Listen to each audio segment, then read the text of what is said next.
Hello, everybody. Welcome to the Buckeye Weekly podcast. I am Tony Gerdeman here, as always, with Tom Orr. Tom, how's it going? I'm a little salty that I didn't get selected for a Big Ten Network contributor role this fall. That went to someone else, which is too bad. But, these things happen. We move on with life. Life is all about how you deal with your disappointments. How are you? Tom, Are you a Big Ten Network contributor this I, fall? I am not, and it's not just how you deal with disappointments. It's how you deal with a conference shutting down football and agree with that decision wholeheartedly. Mm. And if you had done that, then perhaps I would be speaking with a Big Ten Network correspondent, Tom Orr. Tom, give me your thoughts on the Big Ten and how right they were. I would say they were completely right in everything they did, and even in the things that contradicted the things they said and did earlier, they were right both earlier and later because that's the only thing they are. They are right in all of their things all the time. In fact, you cannot be more right than to change directions and be right that way, too. It's like when two opposite reactions create a bigger reaction, or 0 times 0 is 100. That's what this is, Tom. This is creating new math from old science. And now that's why you, Tom, are not on the Big Ten Network. I'm apparently not good enough at fake math. That's of all my failings, that is definitely one of them. Yes, it is definitely one of your many, many, many failings. But Tom, we don't need to go spend the entire time talking about your failings on this show. We do frankly do not have time. We want to keep this show within the 30 to 60-minute range, and if we were to focus on you, now we're talking like Ken Burns would be like, guys, come on, let's cut some minutes out of this thing. All right. There's a game in 11 days, guys. Come on, we have got to keep this thing moving. All right. So yeah, today being Tuesday, we talked to junior quarterback Justin Fields, freshman quarterback coach Corey Dennis, and sophomore head coach Ryan, sophomore and a half, redshirt sophomore. He's a redshirt sophomore because he had fewer than 4 games as a head coach in 2018. Correct. He did redshirt in 2018, did not lose that year of eligibility, which is great for him and the Buckeyes. Hopefully he does not turn pro after this year, even though he technically could, this being his 3rd season at Ohio State. So, actually 4th, if we think about it. But he gray shirted as a head coach in 2017. So that's who we talked to today, as we asked a bunch of questions, found out very little about the quarterback situation, and then asked many other questions of Ryan Day and found out some things. We'll go over everything that we quote unquote found out, or at least talked about today with Ryan Day and everyone else. And this is our second time in a week talking to Justin Fields, so I don't know how much more we could get from him. Mostly just, although, Tom, the last time was mainly spent on talking about his diet. Mm-hmm.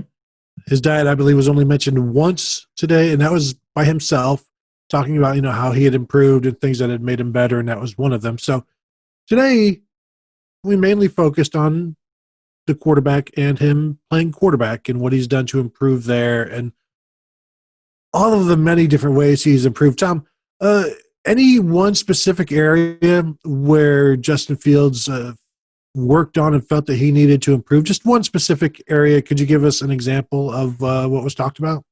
Well, from what Justin talked about, I think my big takeaway was that he wanted to just improve his game all around. Now, when Corey Dennis came up and was talking and was asked for specific areas, physically or mentally, in which Fields had improved, Dennis, on the other hand, said it was more just sort of improving all around. That was the area in which Fields has made the most strides.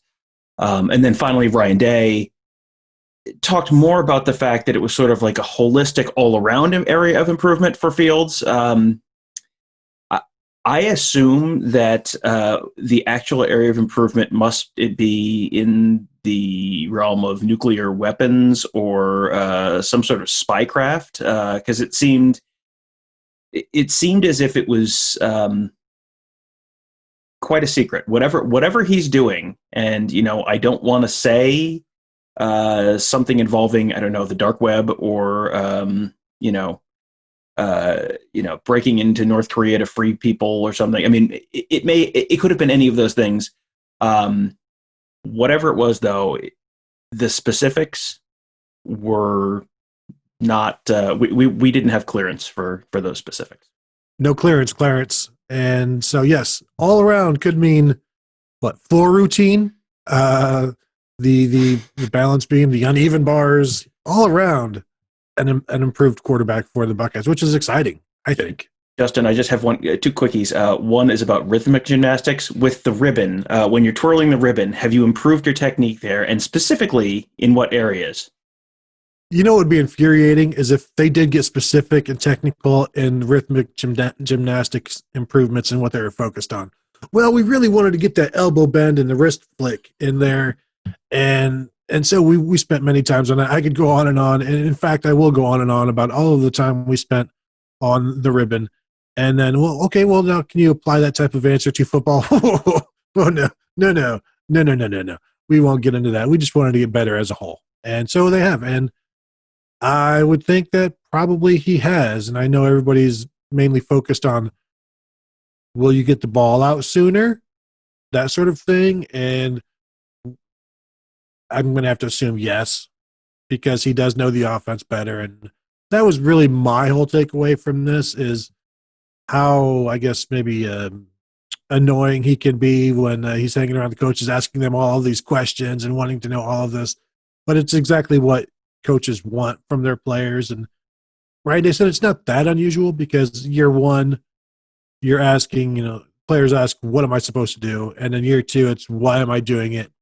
And not a challenging, like, why am I doing this? Not that sort of thing. It's like, well, why am I doing it? Let me know. So I want to know the hows and the whys and what does this impact? How does my doing this impact the safety and all of these different ways? And so that growth is there. There really don't seem to be any concerns with Justin Fields. Not that we'd expect there to be because he played so well last year in such a short amount of time. And so really, I don't even know what else to say about the guy other than apparently he's done everything they've asked him. He's done more. He's come out of this quarantine better, more meeting times, more conversations, a better understanding of the offense. So at this point, he's I wouldn't say he's a finished product, but what else do you have to work on? He's certainly an improved product, I would say, based on, he should be more mentally prepared, understanding not just the what, but the why. I mean, that is going to help, if you really understand the whole picture and why you're doing things, that helps, helps you do those things better. He also talked about the fact that he's healthier now. His knee is feeling better. He's not, he shouldn't be in that huge bulky knee brace that he was in towards the end of last year, which then should make him a lot more dangerous as a runner, more mobile in the pocket, maybe help him avoid some of the sacks that he took towards the end of last year. That all is kind of areas of improvement. But, that second year as a starter in his system, like that's where you typically see guys take a leap. When okay, the first year, it's all a little bit overwhelming. And remember, he did not have like a redshirt year at Ohio State where he could, sort of sit back and learn the playbook and sort of figure out the terminology. He just kind of got thrown into the deep end of the pool last year. And obviously, it didn't look like it at times. I think we came this time last year or 2 weeks before the season last year. I think we were both kind of going, okay, what, obviously the physical talent is there. How is that actually going to translate to the field? Is he going to be able to read defenses? How is he going to do with all of that stuff? And it was like, oh, okay, no, he's great at everything immediately. Okay, cool. This year, you sort of expect the next step. Now, you saw kind of one version of this with Joe Burrow at LSU, where his first year was like, yeah, it was fine. And then he turned into generational talent, number one overall draft pick the year after that. Justin Fields' first year at Ohio State was way better than Joe Burrow's first year at LSU. now can Justin Fields take that next step the way that Joe Burrow did? Because if he ends up, he doesn't have to be better than Joe Burrow. He doesn't even have to be as good as Joe Burrow was last year. If he's like 85, 90% of what Joe Burrow was last year, like that's going to be plenty this year. I do think it will be more difficult for him because Fields isn't allowed to play against the weak SEC defenses. So it won't be as simple as it was for Joe Burrow. But we'll see how it goes. He will get to play Michigan, so that will help. That will help those numbers. I think LSU is more wide open than Ohio State will be, but and that's one reason why I'm like, well, what kind of expectations should we have for Justin Fields in terms of numbers and that 11 games tops, and he might put up the same numbers he had last year, just and play better, but because the fewer games, he just won't have the opportunities. And if he throws 3 interceptions again this year, I think that would be more than acceptable based on the different things they'll have him do. And that was one of the things I asked. I think Tim May and I are working on the same story, and so now it's a competition to see who can write it first. I know I can write it better. And scene. No. But it was about often like what kind of a challenge is it? And this is something I've talked about on the show before. Like, what kind of challenge is it for these coaches when they have somebody like Justin Fields who can do everything? How do they challenge themselves to make sure that they get the most out of them? And what Ryan Day said is like they've looked at a lot of stuff, and what they have to be careful of is not giving him too much. They just don't want to give him too much stuff. You want to give him the right stuff. And so they've been poring over their own plays, other people's plays, and seeing how that would fit in. And so, yeah, they aren't just sitting idly by and, well, this worked last year, so we'll just continue to do that. They're going to continue to bring in stuff and see how it works with them. And that's what Fields wants. He doesn't want to just sit back and do what happened last year, because he knows more than he did last year. And so they were somewhat limited in what they could do based on what they wanted to ask him to do or what they wouldn't ask him to do. Now they're comfortable asking him to do anything and looking for more things to ask. Like, they're going out and looking for things to give him, all the while not wanting to give him too much. And I don't think they need to give him too much, because you've got the skill, you've got the talent. And again, if you distribute the football with these wide receivers and these running backs and these tight ends, good things are going to happen. Yeah, I mean, I don't think the Fields end of this is the end where there's any concern at all. It sure sounded like, from Day's perspective, it was a lot more, they have to, the line has to do a good job blocking. They've got to do a good job with pad level, and the guys on the outside have to do a good job with blocking. And the guys with the football have to hang on to the football.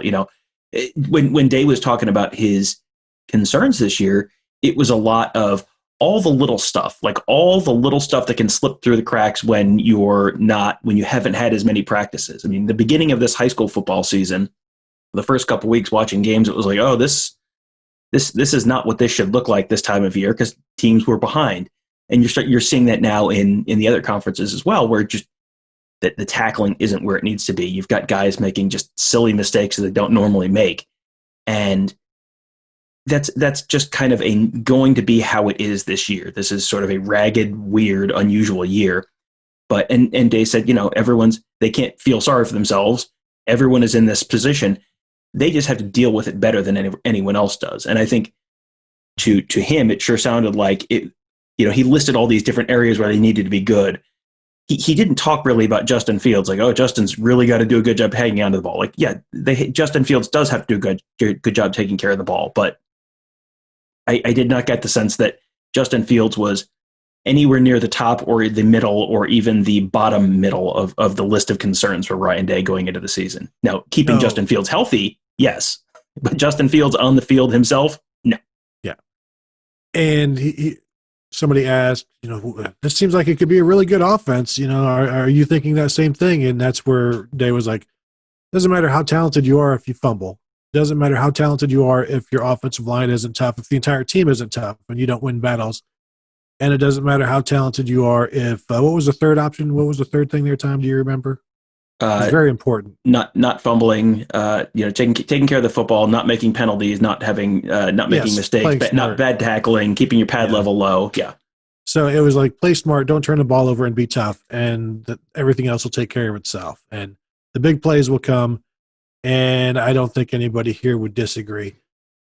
Tom, where there may be disagreements, or I don't even know, maybe just question marks, is who is Justin Fields' backup? Because we did get to talk to the quarterback coach today. We got to talk to Ryan Day. Corey Dennis said they'd be ready to go with anybody. If there's a game and they needed to go with one of the freshmen, they could do that. It did seem odd or not positive for Gunnar Hoke that they don't have a backup quarterback, or that they declined to name one because they still have time. But still, by this point, generally you know who your backup, or you're willing to say who's in the lead at backup. And of course, they're not saying anything. And it's not just a quarterback, and we'll get to that later, where, as Day said last week, there's no depth chart, and whether there is or not, they're not telling us anything about anybody. But I don't think it's great for Gunnar Hoke that he's not just a flat out backup quarterback right now. Yeah, I mean, I don't know how much to read into that, because the fact that they didn't want to give us anything, when we asked him, there was a question about safety, how are the safeties looking? And it was just like, here's literally every safety on the roster. Okay, cool, thanks. That's helpful in a way. Dennis was asked about it and talked about Gunnar Hoke. He said he's seen a lot of, he has the advantage of having seen a lot of football, said he's extremely talented. Said the freshmen are doing a great job preparing to be starters, and the quote he used was they're pedal to the metal right now. But he said, the freshmen know the offense, but they also know they're not where they need to be yet. So, if they are not where they need to be yet, maybe then that's not bad news for Gunnar Hoke. If they're not where they need to be right now, okay, maybe they won't be there first week, and this is a balance for them. They were asked a couple times, both Day and Dennis, about, it was sort of the vibe of the question without, the subtext was, the subtext of the question without actually being said out loud was, so would you be better off just playing the young kids and being more prepared for 2021 rather than a guy who is going to be gone after this year, Gunnar Hoke? And, they both kind of said, they want to be smart about the future, but they also have to, job one is this year. Like, they have to win this year too. So whoever gives them the best opportunity this year, if they feel Gunnar Hoke is the guy who's going to give them the best opportunity this year, then Gunnar Hoke is going to be the guy who is the second guy into the game. I don't know. I don't get the sense that that's a clear cut thing right now by any means. And we've I think certainly heard that CJ Stroud is quite possibly in position to take that job, and that would obviously not be a big shock based on the little bits that we've seen of him. But I didn't necessarily get the vibe that at least that they were ready to say that part out loud. Maybe they've decided that in their heads, or maybe they're closer than they want to say to deciding that in their heads. But I didn't necessarily think we definitely won't see Gunnar Hoke take a meaningful snap this season. Yeah, I think the late start, the pandemic, has allowed the freshmen to. We know it's allowed them to get more reps. I think it's allowed a decision to be delayed, but it has also forced them, as Corey Dennis said, to they're not preparing any of the quarterbacks to be the backup. They have to prepare everybody to be the starter because, as he said, look at New England, you lose Cam Newton, and now you've got to throw somebody else in there. And so they are trying to get everybody's preparing to be the starter. And that's what they're working on. And I wonder if just the coaching mindset changes where maybe they aren't thinking about the backup right now because they're just trying to make sure everybody is good. If they have to go tomorrow, they'd be able to go tomorrow. And then once you get to game week and your quarterback is okay, then you can begin this figuring out who slots in where, even though in the back of your mind, everybody knows, coaches know. And but right now, maybe it's all in pencil, and then game week it gets put in ink, and then it fluctuates from there depending on how guys play. But as we know, like once the backup is set, it's pretty difficult to unseat them unless maybe it is a freshman, and then that freshman can fluctuate greatly, and that's not necessarily what you need from week to week. So we'll see how that goes. Tom, by all accounts, the freshmen are doing really well, so that's good. I don't think there are any negative words said on the day, so things are going pretty good, which is that's exactly what you want to hear from your team. Seems like everything's going about perfect. Although Ryan Day did say what his biggest concern was so far this season, and he mentioned the depth at defensive tackle, which is something we have talked about quite a bit, although not necessarily as much on this show because we used an episode of the Morning Scoop to discuss the defensive line, and if you've missed that, go check that out from last week at some point. But not knowing when Haskell Garrett or Teron Vincent will be back. And notice, nobody even asked because we know we're not going to get an answer from Ryan Day about injury. So it's like, well, I'm not going to waste a question on something I know I'm not going to get. And I'm not ripping Day or anything like that. That's just the reality. We know we're not going to get really anything there. So, but it's still a concern for him. That's his biggest concern right now, depth at defensive tackle, and which I'll continue to not expect much from either Garrett or Vincent early in the season. Well, I think that's pretty much a given at this point that the way they're talking about it, and there's always a little bit of tea leaf reading because no one actually wants to answer any questions directly, especially on personnel and depth charts and that kind of stuff. But you can just sort of tell the way they answer questions. Randy talked about, you're going to move some guys around and all that, and I think it'll be fine. We'll have some different personnel packages and some different guys in some different spots. It's like, okay, well, that means that you are going to have to move some of the guys from defensive end over to 3-tech potentially, or moving Antoine Jackson from nose to 3-tech, or whatever that means.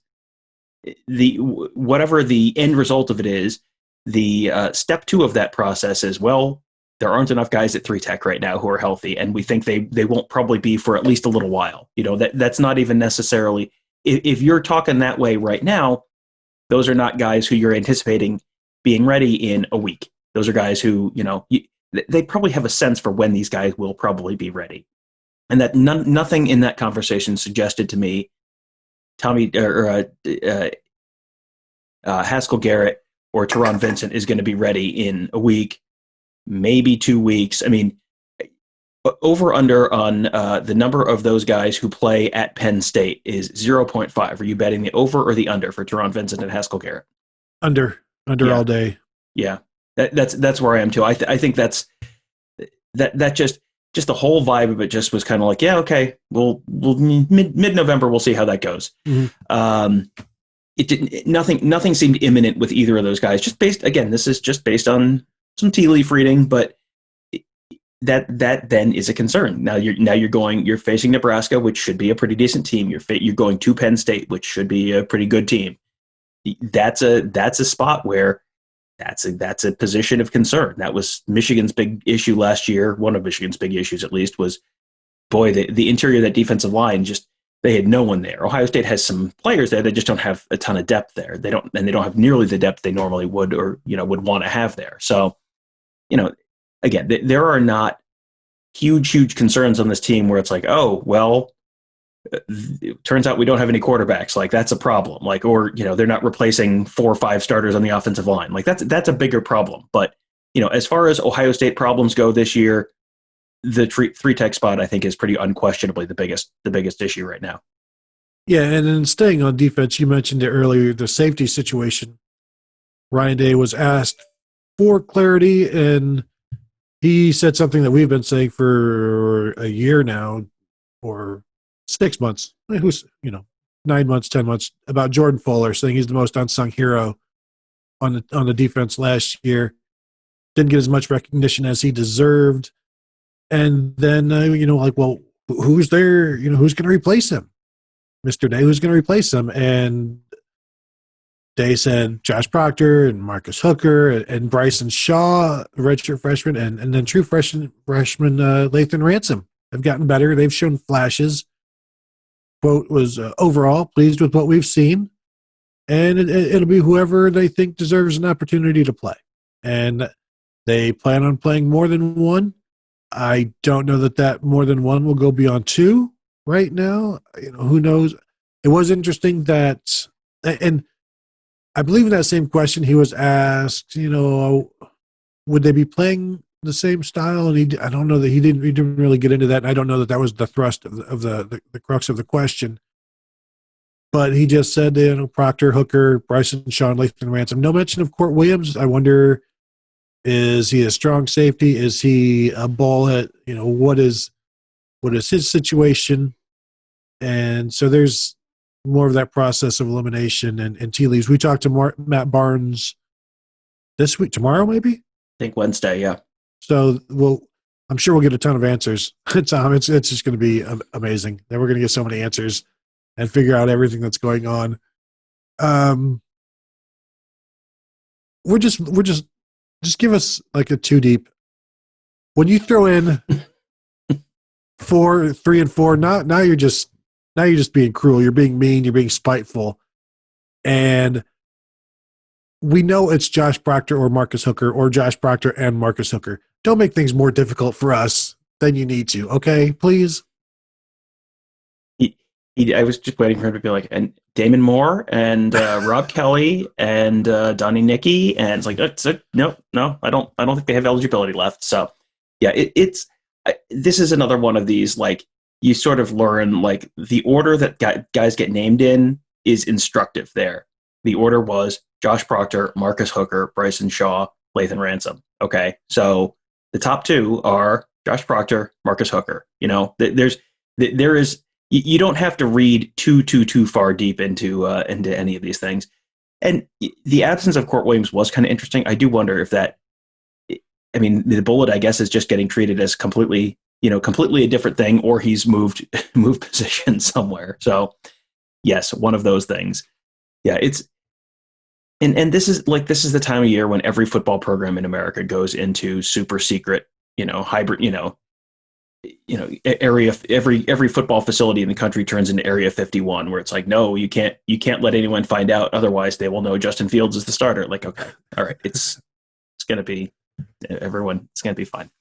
But that's just that's just football coaches, and I don't think there's anything that's going to change the fact that is how football coaches are. So I think there is something to be learned from that, and I think that what we heard was sort of confirmation that the way we've been talking about the back end of that defense is probably right-ish. That it's, you're looking probably at some combination of one high, two high. That if you go back and listen to the show, the Morning Scoop show I did with Ross Fulton a week or two back, that was essentially what we talked about was, this is probably what this looks like. And, Marcus Hooker is quite possibly going to be the deep, rangy guy, and Josh Proctor might be the guy who's playing a little bit more up in the box. I didn't hear anything today that made me think that wasn't correct. No, and when you get so little information, it's hard to get conflicting information. So there is that. But it was still good to talk to everybody. The other position battle that was mentioned was right tackle.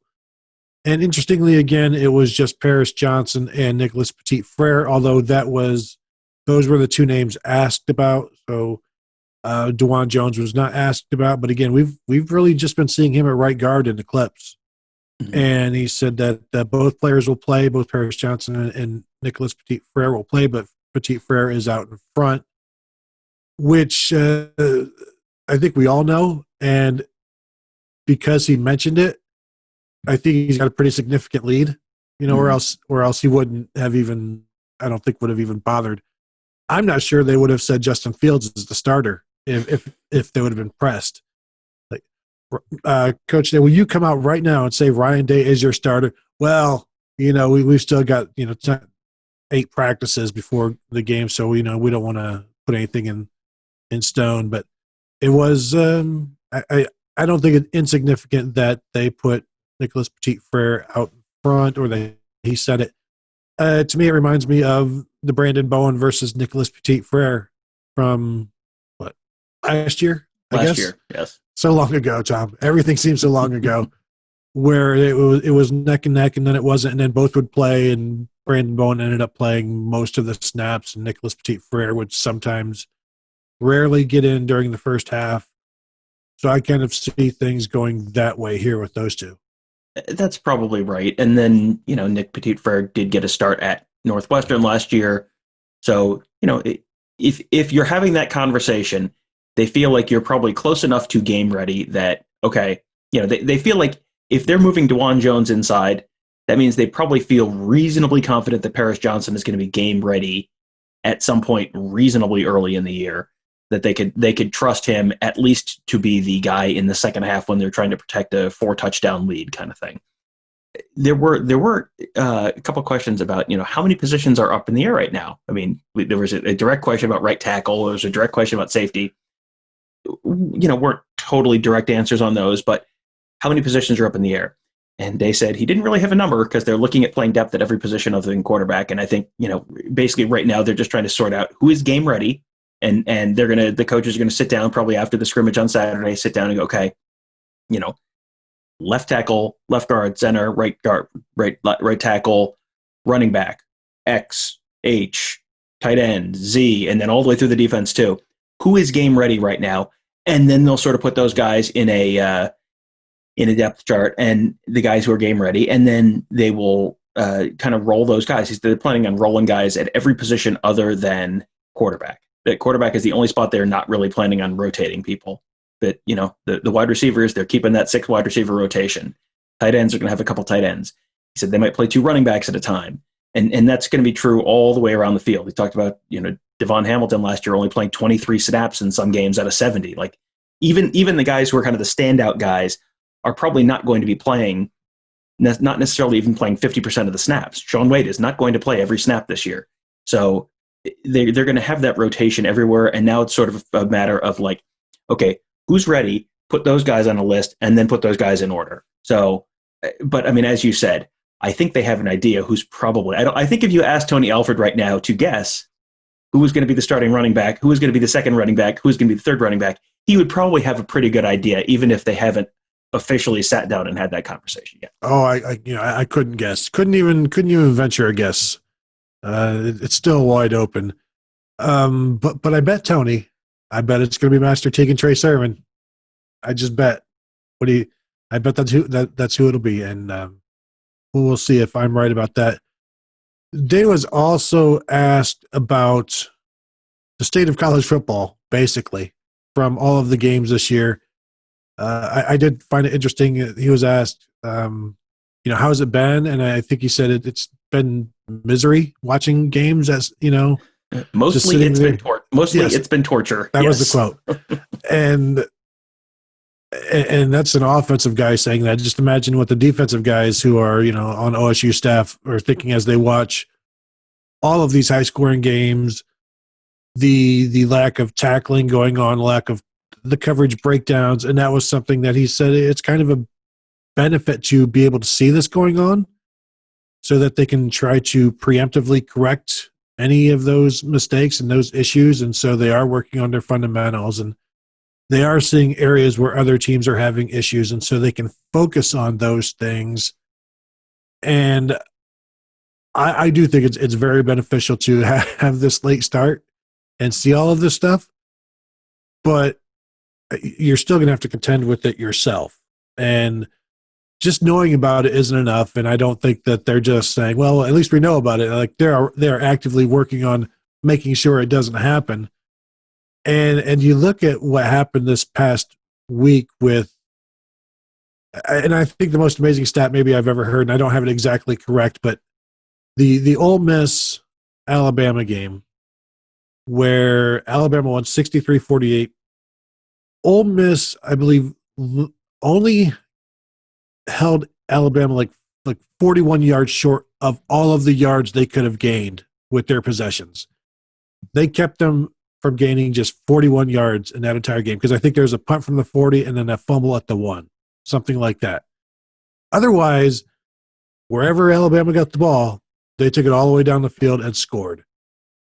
And that's terrible defense. And I do wonder, Tom, in the Big 12, high scoring games is terrible defense. And the SEC, it's amazing offense. Would you agree? I mean, I've already blown my shot at a Big Ten network contributorship, so I better not screw this. I better not screw up my chance at the ESPN contributorship. So no, I think unquestionably it is proof that the SEC is America's most superior conference, and that I mean, in terms of how much it means vis-a-vis other conferences, mm-hmm. I would say the more offense, the more it means. So therefore, it just means more. It means more points, and it means more LSU losses, which is awesome. I would say amazing, but like, because I was at a wedding this weekend, and so I didn't get to see any of the LSU thing, and then I saw the score, and it was like, not shocked that it happened, and I never liked that hire at Orgeron. And so anytime they want to fire him, I'm perfectly fine with that. And I think it would be deserved. And I think the sooner you move on from him and to somebody else is the better. But obviously you can't move on to somebody else until after the season. But losing to Mizzou?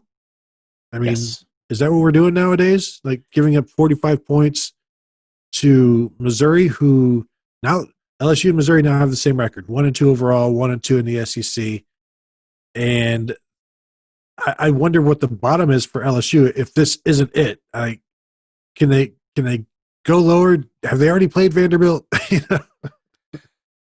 Yeah, I mean, it is remarkable how bad that team is this year. I think everyone had a pretty good sense that this is gonna drop off quite a bit, especially in the offense. And how many starters do they have back, like total for the team? Like 4. I mean, it's just like this is like the ultimate hangover year for that program.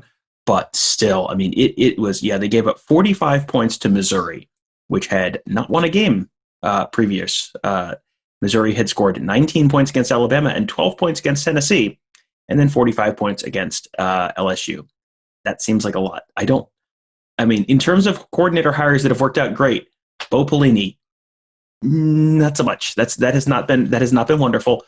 And you look at what has happened with Mississippi State. Since they played LSU, they had 600 passing yards on LSU.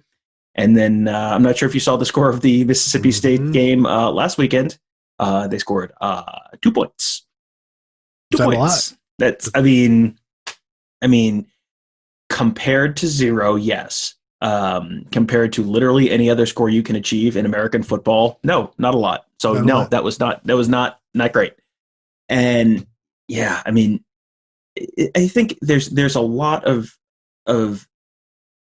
what's going on across college football this year, which has actually made it like really fun and unpredictable. Like this is shaping up to be just a crazy, crazy year, just in terms of lots of shootouts, lots of big comebacks, dramatic, final plays, really unpredictable results. Like those are fun years in college football, but a lot of it just comes down to, these teams didn't block and tackle at all for like 9 months. So now it looks real rough and ragged, and it'll probably get better as the season goes along, probably. But like right now, it's like, wow, look at us. We're all the Big 12 now. That's great. This is fantastic. And the Big 12 is like even more Big 12 than before. So it's like, it's Big 12er.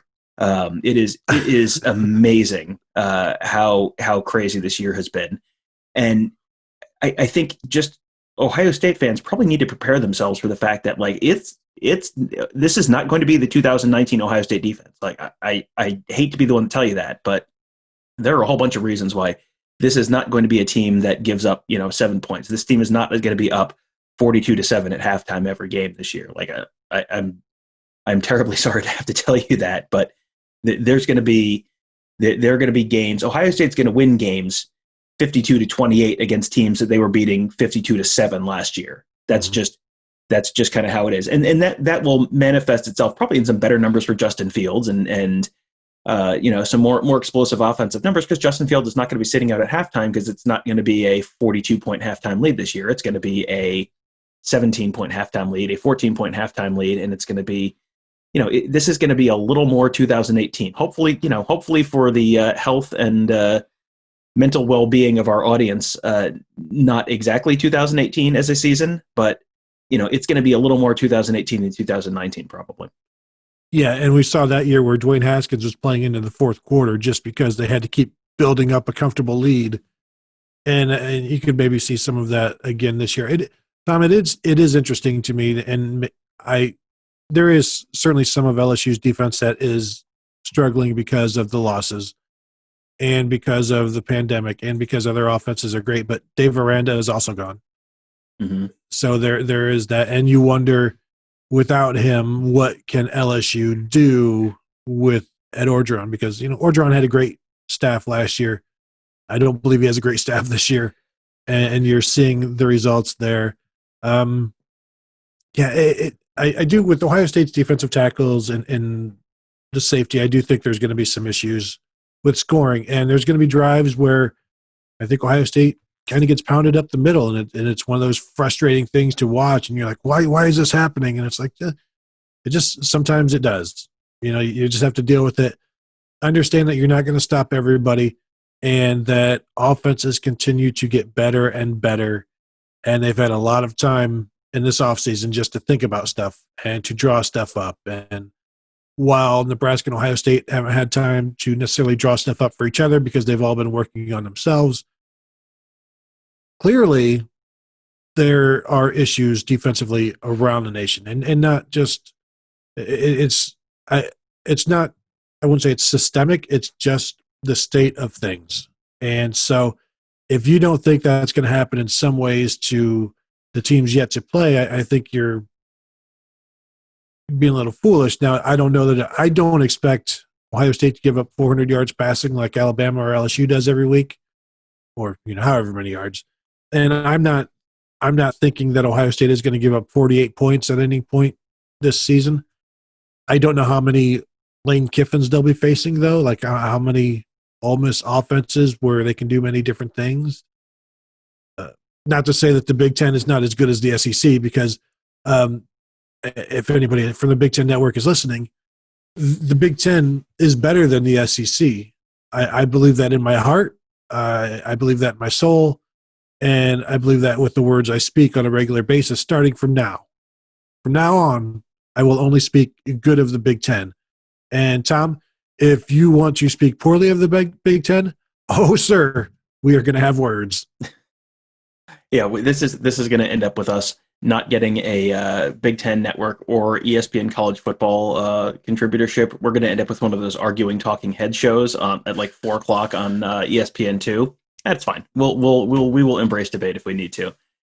This whole year just shapes up to be, I think, sort of a heightened version of one of my rules of predicting a season, which is never predict a team to go undefeated, because it's really hard to go undefeated. And the odds are, if you say, I think this team's going to go undefeated, the odds are you're wrong. It is really, really, really hard to go undefeated in a normal year. That's only going to be more so this year, because you have turned the disaster meter from SimCity. Like, you have turned disasters on, and it's like, okay, they're going to be coming fast and furious. You're going to have, you're going to have teams that just don't remember how to tackle in the back end. They're just making silly plays in the back end, blowing coverages.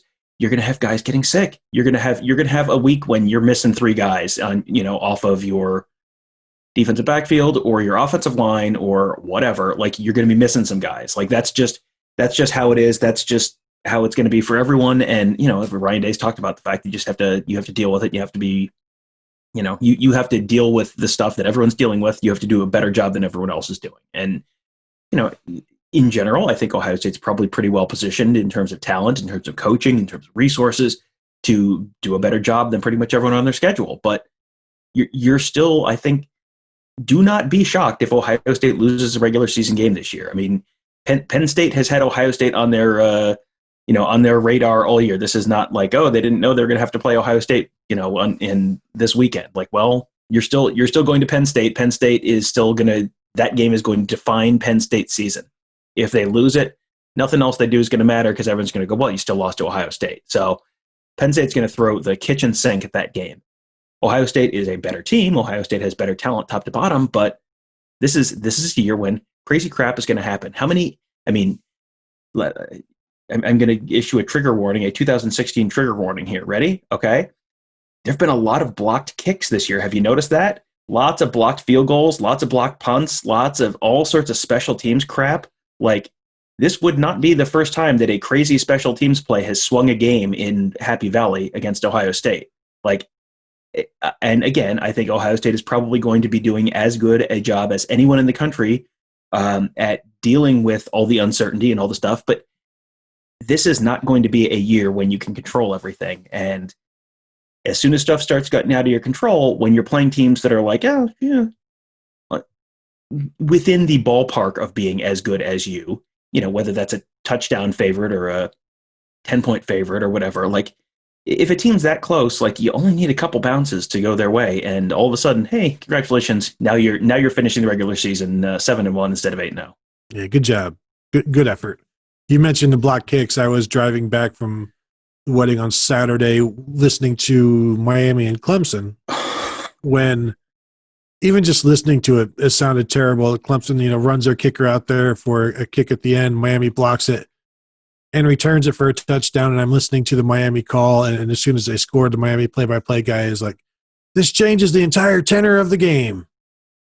And I laughed because that made it 21-10, but Miami's offense still had not scored and likely would not score again. I believe they scored late, but nothing had changed, Tom. This was Clemson, this was Dabo thinking so little of Miami that he's like, F it, let's try it. And of course, we, knowing like even if something goes terribly wrong, we still have the second half to beat these guys up, and that's exactly what happened. There was no consideration. It was a completely disrespectful thing on Clemson's part to try to kick a field goal there at that time with all of that going on and risk it getting blocked and seeing that happen. And there was no John L. Smith moment, or this wasn't a game-changing thing like it was for Ohio State against Michigan State. This was just Miami scoring a freak touchdown and then still getting smashed in the second half. Well, that Clemson team, I had Kirk Barton on the Morning Scoop on Monday to talk about this, and he's still more impressed with Alabama than he is with Clemson. I don't know. I'm pretty impressed with Clemson all around. That's a real good team, and I don't think either of us were sold on Miami by any means in terms of being like, oh yeah, they're going to go into Death Valley and win. Like, 14 points was like, yeah, that seems like about right, that Clemson's better by that much, and they ended up covering by substantially more than that. But Miami, De'Ara King's passing line from Saturday night in Death Valley, 12 of 28, 121 yards, 0 touchdowns, 2 interceptions. N'Kosi Perry, 0 for 1, 0 yards, 1 interception. So altogether, 12 for 29, 121 yards, a smooth 4.2 yards per attempt, 0 touchdowns, 3 interceptions. De'Ara King had a 56-yard run in the game, and outside of that, they were 24 carries for 33 yards. 24 carries for 33 yards for the rest of the night outside of one run by De'Ara King. I mean, that's just nope. That's just not happening. And you can it's wonderful. Like, it's wonderful to think that oh, maybe Clemson's getting Clemson. No, they're not gonna lose to they could maybe lose. They could maybe lose to Notre Dame. They could maybe lose if they face North Carolina, if North Carolina really catches them in the Big 12, the ACC championship game. But like that, if you are an Ohio State fan who's thinking like, oh, maybe Clemson will miss the play. No, I don't think Clemson's going to miss the playoff. I think Ohio State will probably run into Clemson at some point in the playoff this year, and they will have to solve that problem that they thus far have not been able to solve. But I mean, the guys talked today about the fact that game last year is something they've been using as motivation. So I don't I mean, you can talk about that, but it sure doesn't sound like there's going to be any sort of motivation issue for that game this year. Ohio State will not have a problem getting up for Clemson this year. Yeah, I think as much as Buckeye fans want to see Clemson again, Buckeyes themselves want to see them even more. But Tom, I think the Tigers are very fortunate that they get BC at home, and they don't have to go to Chestnut Hill and face the wrath of Jeff Hafley with that home environment there at Boston College. Clemson's at Georgia Tech this week. That's going to be terrible. Mm-hmm. Mm-hmm. You know that, like, I miss Paul Johnson in this way, where sometimes there's always, like, maybe Georgia Tech can beat somebody just because of somebody having to prepare for the option and things go poorly. Like, I wouldn't want that to be my program because it limits your recruiting. But having that style of offense in other conferences is fun just because it can be that stumbling block for somebody. But of course, it won't be this week at Georgia Tech for Clemson. And yeah, maybe at Florida, that Virginia Tech season ender. I mean, no, probably not. I have not come away. Virginia Tech is one of those teams that's ranked, and it's like, why are they? Oh, right, because a bunch of conferences aren't playing. That's why they're ranked. Okay, that answers it. Yeah. That ACC schedule. I mean, North Carolina doesn't play anyone until like Thanksgiving weekend. They have NC State, who's unranked, but like, yeah, I mean, okay, they're fine, but they're unranked, and and then they they wrap up the year with I think it's Clemson. No. Notre Dame at home and at Miami, I think. But I mean, so those are two losable games, but they very well could be whatever it is, 7-0, 8-0, going into Thanksgiving week. And so again, like this is I think very much let's just enjoy the season, friends. Like, let's enjoy the fact that there is college football and Big Ten football on the television and Ohio State football on the television, and this is. I think there are high hopes for Ohio State. I think there's reasons to think Ohio State wins the Big Ten. I think there's reasons to think Ohio State makes the playoff, and there's certainly a pretty decent case to be made that Ohio State might be the best team in the conference in the nation and win the national championship. But like, just let's focus on not getting big mad every time they give up a long touchdown or something this year, because it's gonna happen. Like, it's gonna happen to pretty much everyone. But that means that. No, if perfection is the standard, no one is going to be perfect this year. No one's going to be close to perfect this year. And so, if perfection is the standard, you are not going to enjoy this fall. And I would recommend, after all we've gone through together, friends, let's do what we can to enjoy this fall. You're absolutely right, Tom. If the Buckeyes lose, be happy about it. Embrace it. Just be glad that they got to play, and just appreciate the fact that, yeah, that loss hurts, but it's better than not playing. Think about all the fresh air think about all the fresh air and exercise they got. We were all in lockdown for months. Now they're all together playing. Right, because if you would have asked somebody back then, hey, if you could have a football season, but you're going to be 7-1, would you take it? Of course they would. Mm-hmm. And so, but we didn't say where that one was going to be. And so now just be aware. I think they're going to be good this year, though, Tom. I know you don't. I do. So. Anything else? Please don't counter what I just said. Anything else from today that you would like to talk about? But not from this show, but from earlier today. This is why I'm not going to get my Big Ten Network gig. I'm sorry. I'm constantly bad-mouthing Ohio State. Sorry, that was my bad. I'm sorry. No, I think yeah. I'll talk about you while I am on the Big Ten Network, Tom. I appreciate that. I will refer to you as famed anti-Big Ten honk, Tom Orr. And I would love to have a snappy comeback, but I know you've got your replies closed, so I can't. There's nothing I can do. That was so high-pitched of me. Go ahead. Well, contrary to what Tony may have recently implied, I do think this will be a pretty good year for Ohio State football, which means this would probably be a pretty good year to be a member of BuckeyeScoop.com. Boom, transition. And you can be a member at join us at BuckeyeScoop.com. We have a ton of great insider content. We've had a bunch of great stuff this week. I really enjoyed your piece about, I think I know, I believe, I wonder. I think I know, I wonder.